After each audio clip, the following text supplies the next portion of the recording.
Hello folks, I hope you're all doing very well. We are back in Microsoft Flight Simulator, but this time running a 3070 Ti graphics card over London City in the Pit Special in the Reverb G2, and I'm going to go over some of my settings in order to sort of get very smooth performance even with a mid-range card. I mean, I don't really want to call it a mid-range card, folks, because it's still a fantastic graphics card, and I'm going to tell you why.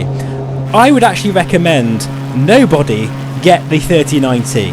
You're better off with either the 3080 Ti for that extra VRAM, or perhaps scaling back to the 3070 Ti, because it's a really good value card, and I'm showing it off here.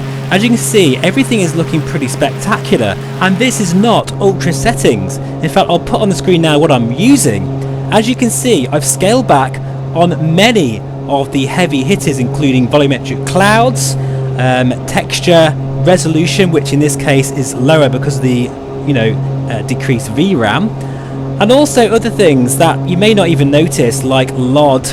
Particularly in headsets like the Reverb G2, there's no point having it maxed out because you're not going to see it anyway. And the result, as you can see here with the OpenXR toolkit, we're getting 30 frames per second reprojected. That's important, folks. You need to understand that actually I'd probably get a bit more frames per second without motion reprojection, but it would be very stuttery. So I prefer to use this method. And over London, with photogrammetry, I think it looks pretty damn good.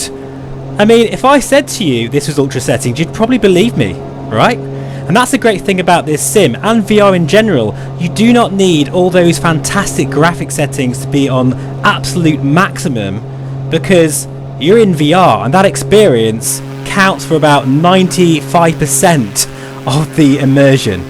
If this was a 2D screen, you'd probably need that extra bit of eye candy to make you feel like you're there, but you do not need that in VR, folks.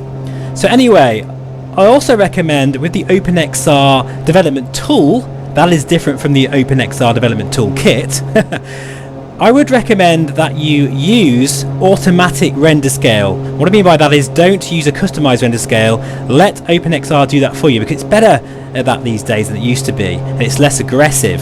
That will definitely help with performance, and also feel free to use motion reprojection like I am, or not, have a play around with it.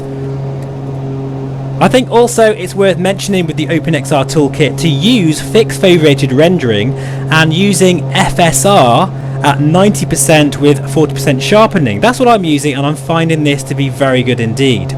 I'm doing this video, folks, and I'm keeping my computer to make sure that I want you to know this channel's not all about the highest unobtainable VR experience. Of course, that is something that does interest me, and it will definitely be showcased on the channel.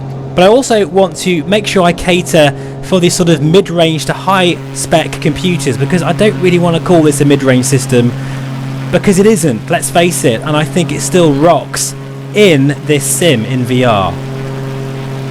Now, just a massive shout out to FS Academy, because they do produce the best tutorials that you can find for Microsoft Flight Simulator, including general aviation all the way up to an airline captain. What I love about those particular tutorials is they're from a real-world pilot, and that really makes it feel special, especially when they're guiding you through the various stages. And if you're a seasoned veteran like I am, or whether you're just starting out, there's definitely a training package for you. All of the links will be in the description below. So as you can see here, this is looking really good, and this is a 3070 Ti machine.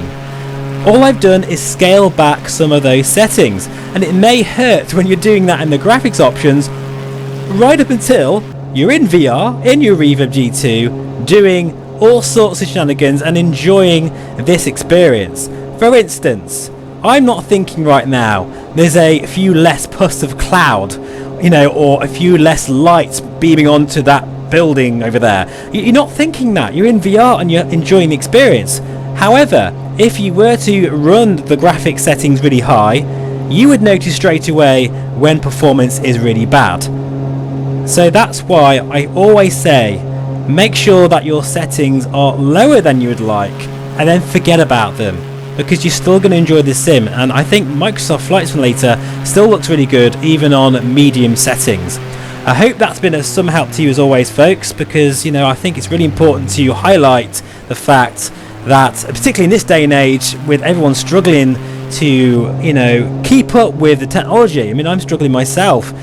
You know, graphics cards are just changing all the time, and new systems and everything. It's a very expensive hobby, but it doesn't need to be.